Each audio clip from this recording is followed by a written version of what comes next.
time for Hobby Quick Hits. Hobby Quick Hits. A sports card podcast where we tackle the hobby's hottest topics in depth to help you navigate the sports card landscape and enjoy the hobby we all love. Here's your host, John Newman.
Welcome to Hobby Quick Hits episode 42. I'm your host, John Newman. If you are following our show over from our old launch site and you're listening to us here and you've came over with us, I want to thank you for being a loyal listener. If you're hearing the show maybe for the first time because you subscribe to Sports Card Nation, our older brother show, longer version, interview guests each week, give the show a chance. Thank you for checking in and listening. What this show is, it's one topic, me just kind of going on about it for about 20, 30 minutes, no guest, less ads, and more consumable, quite frankly, as far as time goes. And so just kind of the alternative to Sports Card Nation, which is a longer interview show. So if you're hearing this for the first time, this is episode 42. You can find the other 41 episodes if you search Hobby Quick Hits on any podcast platform. That will come up if you want to catch up. If you're jumping in late, you're not, it's never late. But if you're kind of coming on here in episode 42 and you want to kind of go back and go through, I try to do these episodes evergreen style, so no matter when you listen to it, it still has relevance to whenever you listen to it. So again, if you're listening to us new, thank you, welcome, give the show a chance. If you've come over to us from the Hobby Quick Hits own launch site and you've just followed us over here, thank you for staying with us. The show will be on this platform every Wednesday still, just where you're listening to it now. So we hope you, listen to us, hang in with us. I appreciate any feedback. You can reach us on our show text line, which is 315-491-0239. And this show that you're listening to, Hobby Quick Hits, will come out every Wednesday. Our bigger show, Sports Card Nation, with interview guests, remains on Fridays. This show Wednesday, Sports Card Nation Fridays. Okay, now that we tidied that up, let's start the show. So when I thought about, what did I want the first episode with the move over here to be about? And, I have a list of topics. But this one kind of just really produced itself, so to speak. And I get, messages, private messages, text messages. People I know that I talk hobby with will bring this up from time to time. But the last 2 or 3 weeks, it's really ramped up me hearing what this show's about. And, a quote, I'm getting priced out of the hobby. I want to open wax. I can't afford it. And this hobby is getting expensive. I've heard it in different forms and different fashions, but the common thread is I don't know John, if I can stay in this hobby with what stuff is costing and enjoy it. And so I thought, man, I don't. If you know anything about me, I'm a ambassador, or at least I like to think of myself as one. Welcome anyone to the hobby, whether it's yesterday or tomorrow, or you've been in the hobby a long time like myself. I think we all should be welcomed into, as Dr. Becker would say, the greatest hobby on the face of the earth. And I don't, when I hear people kind of frustrated, or I'm thinking about getting out, or I'm leaving, and pricing is the reason why, I think, what can I say to that person? And I said, man, this show kind of just made itself with that topic. What idea, everyone wants to nitpick and complain about the hobby. I complain about different aspects of the hobby. That's, part of what we do on podcasts. But not enough people, I don't think, always come up with solutions. It's just real easy to complain about something. But I like to be, and this is not just in my hobby side, but even in my real world side, my personal side, my real 9-to-5 job side. All right, we know what the problem is, or what some of the problems are. How can we fix it? What can we do? And so when I've had these people, message me and that sort of thing, reach out to me and say, hey, I'm having a hard time here. It's expensive. I don't know if I can stick around or if I want to stick around. And so I said, man, I got to do a show about this, because it's really becoming, a common thought to some. It's like, hey, this, that's the ills of a great hobby year. And 2020, hobby-wise, has been nothing short of tremendous. And with all due respect to those who've maybe lost loved ones, come down with COVID-19 or anything else like that, they might disagree, but I'm just speaking business-wise, hobby-wise. It's been probably the best year maybe in hobby history. And so one of those ills is, one of those side effects, if you will, is with the hobby booming, prices go up, right? We've seen, now this wax thing is not a new phenomenon. And that's the biggest, one of the biggest complaints of 2020. Wax is just crazy expensive, and you can't even find it anymore. And then when you do, you got to pay, through the nose to get it. And I love the open. I love the thrill of ripping. And now I can't really afford to do that anymore. I'm thinking about exiting stage left. And so I wanted to come up with some solutions, or some at least viable alternatives where you can pivot from feeling in that place. And let's be real. I think, and I'm not picking on anyone, because I think we've all had that moment, right?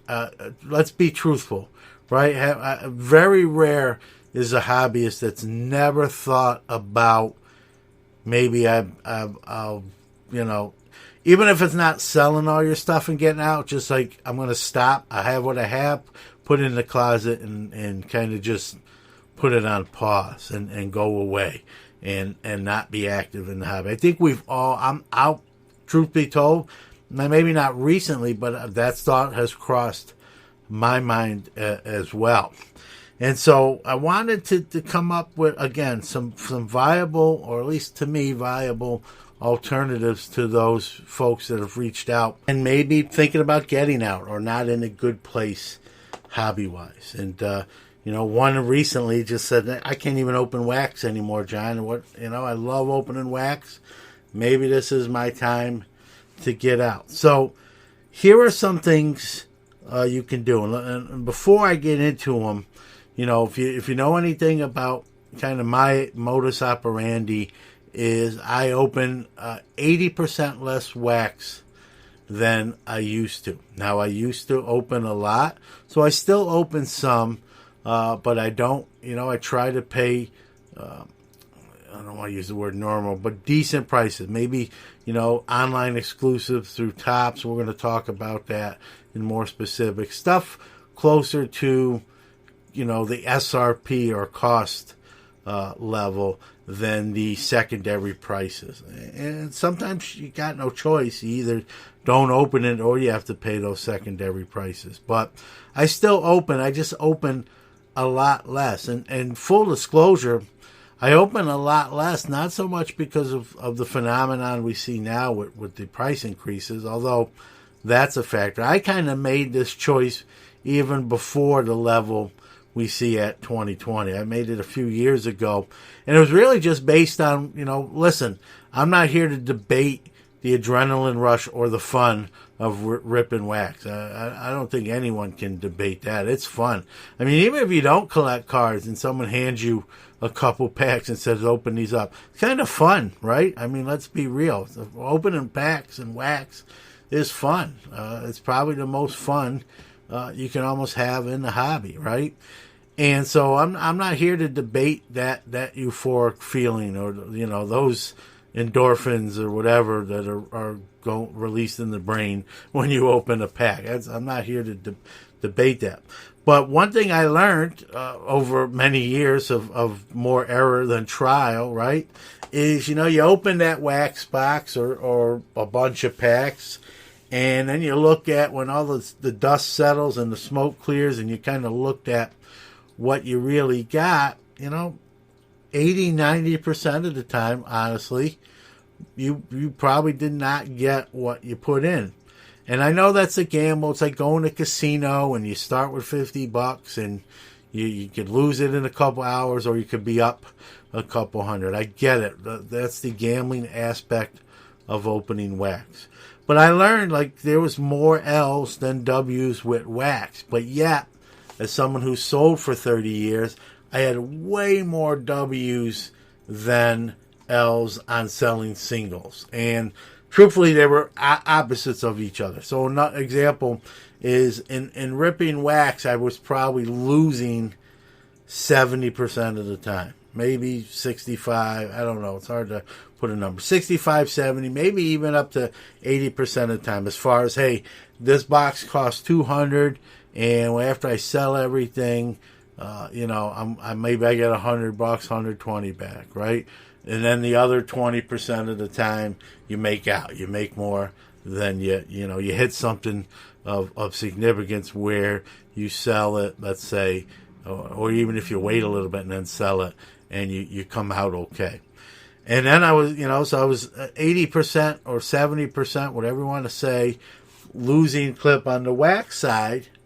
And then I was at the opposite on the single side, I was buying stuff and then selling it either mostly later on. I like to sit on things a little bit, and then timing, is of the essence, as we found out here in 2020. Buy some singles and then sell them. And so I was probably hitting on 70% of those, the mirror reverse image of wax. And I just was, I don't know what day it was or when, the light bulb just went on and said, man, you should really just buy more singles. Open less wax that you're losing on, as fun as it is, and pivot to singles. And then you're going to double. If you're putting more money into something you're successful at, you'll be even more successful as long as trends don't change. And that's the risk. I mean, just because I'm doing well one year doesn't mean you're automatically, you still got to put in the work,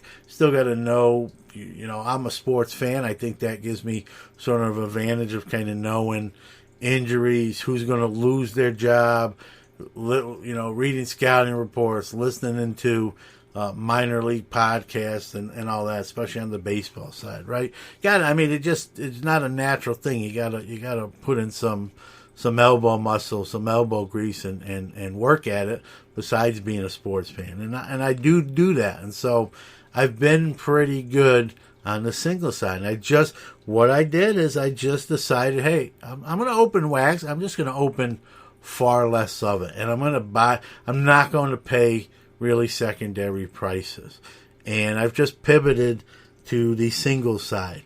And so there's one of my first recommendations is, while it may be hard to give up wax, it's almost like quitting smoking, right? You talk to any smoker, I'm not a smoker, but you talk to any smoker that's trying to quit. That temptation, that urge is always there. You see, you're around someone else that smokes, and then you light up a cigarette and break your streak, or you smell it and you crave it, right?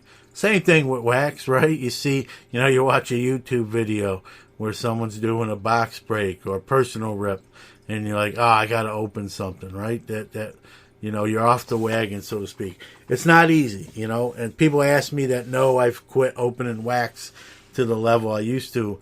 Ask me, it's easier the further away from I get it from it. So today it's a lot easier than when I first made that conscious effort and decision to do it. On some of my social medias, I'll post a picture of my wax shelves, and which I have wax sealed still. And they're like, how do you not open that? And my answer is very simple. How do I not open that? I know if I open it, I'm going to lose money most likely.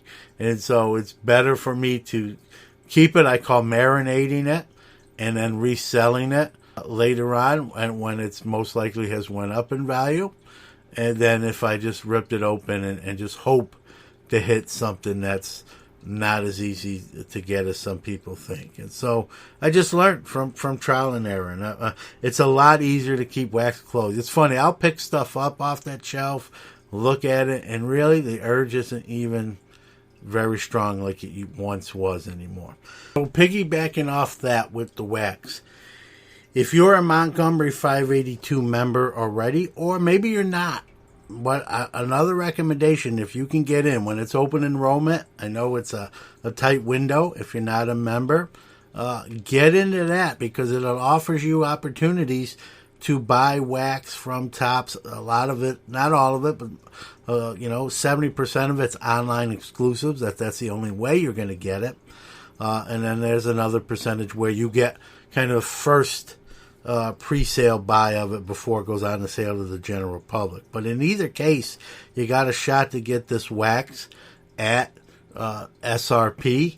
And so if opening's your thing, it affords you that opportunity. You're not going to really get it cheaper than that. That stuff's not really going down right now. I mean, again, everything is right now. The market can change at any moment as time goes by here. But current conditions, wax is not really going down. And so get into the Montgomery 582 Club, or if you're already in it, get that wax at that SRP. And then you have a choice. You got a choice, right? You can rip it open, pull what you pull, get what you get, including some real nice stuff. And some of these products have been really, really decent and, limited, I believe, too. Some of these online Montgomery 582 products, I think, are more limited than some people think. I've actually went out and bought more than I even got. I have hit the secondary market on some of these things, some singles, and some wax that I thought people were getting rid of too cheap, and I've kept it closed. And so you have a choice, right? Too. That's the other thing. Maybe you don't want the Ben Baller Topps Chrome, right? You don't have to open it, but buy it and put it on eBay or whatever, My Slabs, and resell it. You pay, $125. I'm just making up numbers, and it sells once it's live and in hand for $200, $225, right? Put that $150 profit and buy wax that you want. Now you got that extra expendable income to maybe buy that clearly Donruss basketball box. Maybe you're a basketball guy that you're in the Montgomery Club just to flip. Okay, I know some people look at that in a negative connotation. I don't, right? So you buy the baseball products, you flip them to buy the football or the basketball products or whatever sport that you really want. That's just really, thinking outside the box, if you will, staying ahead of the curve. And so, if you're Montgomery if you can get in that Montgomery 582 Club and get that SRP, even if you're not in the flipping side of things, hey, now you got a choice. I can finally get to open some stuff. I got it at SRP. Or maybe you do kind of what I do and say, you know what, I paid this for it. It's going for this now. Maybe I should just sell it. Maybe you're at that point where the wax bug is kind of leaving you. You've kind of weaned yourself off it like I have. So in any case, that's up to you. And that's the good thing about the hobby is you kind of set what you want to do. So one thing is you can pivot to singles, right? If you can get past that wax urge, and believe me, it gets easier the longer you go away from it, like a lot of things. If you can get past that wax and move into singles, buy in singles, even modern. Another thing I've been doing lately is really going back into the vintage and buying, some lots in vintage, some graded cards, and things like that. I think there's a lot of ceiling left in that genre, something you might want to think about doing. Vintage or modern, people think, you can't really buy singles in modern because even what those are cost, that vintage is the best value play. And vintage might be the best value play. I won't argue that. But you can still buy modern cards in singles form. We talk about prospecting, and I'll buy a lot of first Bowman chromes and paper in 50, 100 count lots of guys I think have a chance to hit in the next few years, 2 to 4 year range, right? And just kind of sit on them, put them in a Munster box, forget about them. They're in alphabetical order, so I can find them as soon as I need to. If they break it big in the bigs and that sort of thing. But you can buy singles of modern cards or vintage. I don't believe anyone when they say you can only get away with doing that in vintage. It's not true. Might it be easier in vintage? Maybe. I don't even know if that's true. Collect a certain player or team, right? If that's your thing, you have a fondness for a player. Again, even with a player, it doesn't have to be just a modern player that's still playing.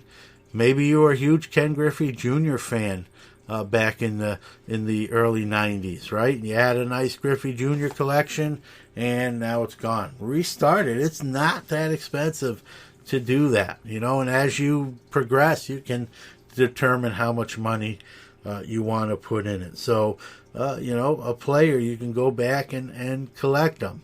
And the fun thing is with a player like Griffey and Jeter, guys that are retired like that, even further older players, the Aarons and the Mays and the Ted Williams, they're still making those cards now. They put them in current sets, as sometimes as SPs, sometimes as not. So you can still get them on the modern version. It's not like, hey, I got every Mickey Mantle Topps card, or, he's got a different license, so maybe he's not a great example. Hey, I got every Ted Williams card Topps ever made, and I can't get any new ones, right? But no, he's even in modern day sets, they put him in there. Montgomery Club likes to put retired players in there. And so you can still, if that's the direction you go with some older guys that are no longer playing, maybe no longer even alive, you can still get new cards of them. So you're not done. You probably never will be done as they keep making those guys each and every year. That's probably another show I'm going to do as far as whether that's a good thing or a bad thing. I can make points for both, truth be told, but if you're going in that direction, at least keeps that chase alive and well each and every year. Again, you collect a certain team. Hey, I'm a Mets guy. I'm going to try to get every Mets Topps card. If you want to say, hey, I don't want the unlicensed stuff. However you want to hobby it, right? However you want to do it. That's the fun of it. That's your call. You can say, hey, I want to get every Mets card period. Topps, Donruss, Panini, regional issued set, Utz, potato chips. If there's a Met, I want to get them. If that's your thing, that's your thing. That's the beauty of it, is you get to decide what direction you want to go.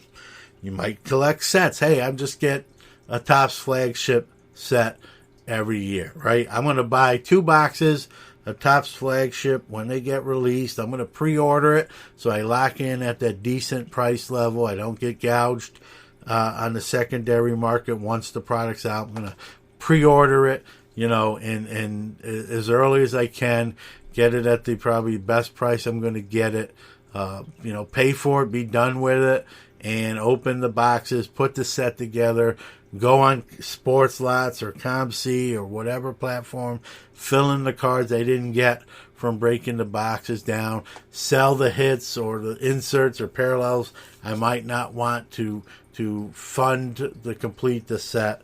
I mean, there's just so many different things you can do. Another thing you can do, this is not a great year to bring this solution to light, but you might say, you know what, hobby retail on the secondary market, is just, I don't want to pay those exorbitant prices. So I'm just going to, maybe you just buy retail. You go to Walmart, Target, you go to the card aisle, although this year it's slim pickings. I think that may change, or hopefully it may change. But hey, I found a blaster of this, a blaster of that. I'm going to rip open that. It solves your rip and fix, and it keeps the cost down, and you stay in the hobby. And so I'd like to see people, when I hear people thinking about leaving, or they're in a place of despair where they're really on the fence to what to do, I'll be honest with you, I get a little sad about that, because I get it. At the same time, I get it. I don't want someone to leave. More people start leaving, this hobby isn't as great as it is, and as we lose members. And so I don't, facts being facts, I don't want anyone to leave the hobby. I get it if it's too much, or you can't afford it, or it's affecting your personal life, maybe your wife getting on you, maybe you're not paying, I hope this ain't the case, but maybe you're not paying the bill because you overspent on cards and you really got to walk away to not ruin your personal life or your living condition and where you're at. I get that. I'm not going to talk someone into staying where, hey, I spent my mortgage on wax this month. No, don't do that. Maybe you do need to kind of get out or walk away. When we talk about getting out, there's that can be multi ways to do, right? Someone just gets rid of everything, right? Has a fire sale, or just sells, puts their all their stuff on Facebook Marketplace, one price, $3,000, take all my stuff, I'm done, I'm getting out of the hobby, right? You can get out of the hobby and get rid of all your stuff and be done with it, right?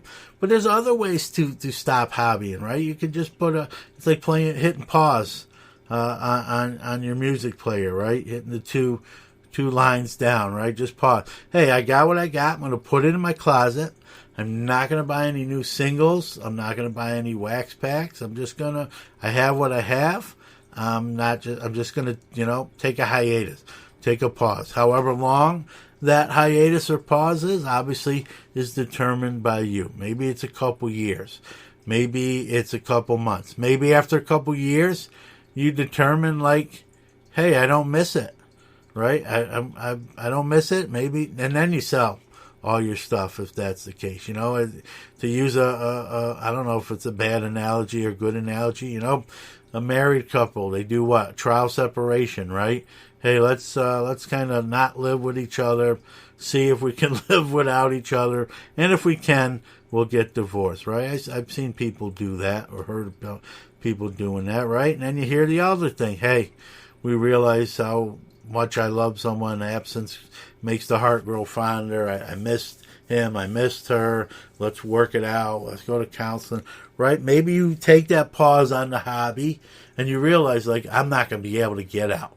Like, I went away for 5 months and I'm in withdrawals. Like, I can't sell all my stuff because I'm going to come right back in it because I'm going to miss it and start from square one. So, maybe just hitting that pause and kind of seeing how you feel not doing any hobby stuff for a little bit is a way to go too. It's just kind of determine where you're at and whether you could leave the hobby. I think I've seen this happen. I've talked to people who've had this happen. They get out of the hobby, they sell all their stuff, their whole collection, even for a good chunk of change, right?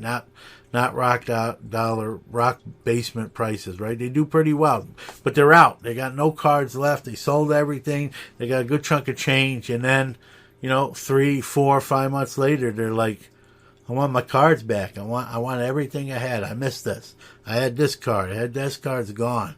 And I got to start over again. Now, depending on what they did with that money from the sale to getting out, whether they have that or not, but they got to start over from ground zero, right? From square one. And it's not as easy as you think. So, I guess I'd say in closing this show out, folks, is, I'd like you to stay, but if it's a health detriment or you're going to affect your living, capabilities, I don't want you to stay in a hobby over that. Family, living stuff obviously takes precedent. But I also, if you can even just hit a pause on it and just see where your state of mind is. Hey, I miss it. Hey, I don't miss it. I'm almost glad I hit pause, but now I got, this room full of cards that I don't really miss not doing nothing with them. I got to get rid of them. Then you'll know, right? But if you sell all your stuff and just say, kind of cold turkey, I quit, you might, miss it, and you might need to come back. And, you can do that. People do that all the time. But maybe if you're thinking about getting out, just kind of do that hiatus. Hit the pause button, see where your mindset is in a couple months, a year, or whenever, and then determine what direction you want to go. I'm always here if you have any questions. I'm not an expert per se. I've been doing this a long time, but I'm happy to help you. I welcome new people in the hobby. If you're at that point where you're really playing tug of war in your mind with what you want to do hobby-wise anymore, and you need an ear or a word of advice, you're more than happy to reach out to me, even on the text line, 315-491-0239. You can email us, hobbyquickhits@gmail.com, or any of our social medias, which you'll hear on the show given out in a segment. By all means, reach out. I'll talk to you, give you the best advice I can, answer any questions I can and that you may have. So, again, thanks for listening to the show. If this was the first episode you heard, there's 41 other ones prior to this. You can find them on, if you go to any podcast platform and Google Hobby Quick Hits, you'll find the other 41. We'll be staying on this side of the house for episode 43 next week and past that, and we hope you stay on the ride with us as well. So with that being said, we're going to bring this puppy to a close. Thank you for your time. Hobby happy, hobby your way. The hobby is the people. We'll see you next week. If you haven't heard about Anchor, it's the easiest way to make a podcast. Let me explain. It's free. They give you the tools that are needed to allow you to record and edit your podcast right from your phone or computer. And they distribute your podcast for you, so it can be heard on Spotify, Apple Podcasts, and many more. You can make money from your podcast with no minimum listenership. It's everything you need to make a podcast. It's why I use it and why you should too. Download the free Anchor app or go to anchor.fm to get started today. Hey folks, thanks for listening to the show. Wanted to give out our social media links where you can follow the show even when you're not listening to it. On Twitter, we are at Hits Hobby, HitsHobby. On Instagram, we are at Hobby Quick Hits Podcast, at Hobby Quick Hits Podcast, all one word. Our website is www.sportscardnation.net. Look for the link to Hobby Quick Hits. You'll find us there. And you can always text us on our text line, area code 315-491-0239. Leave the gun. Take the cannoli.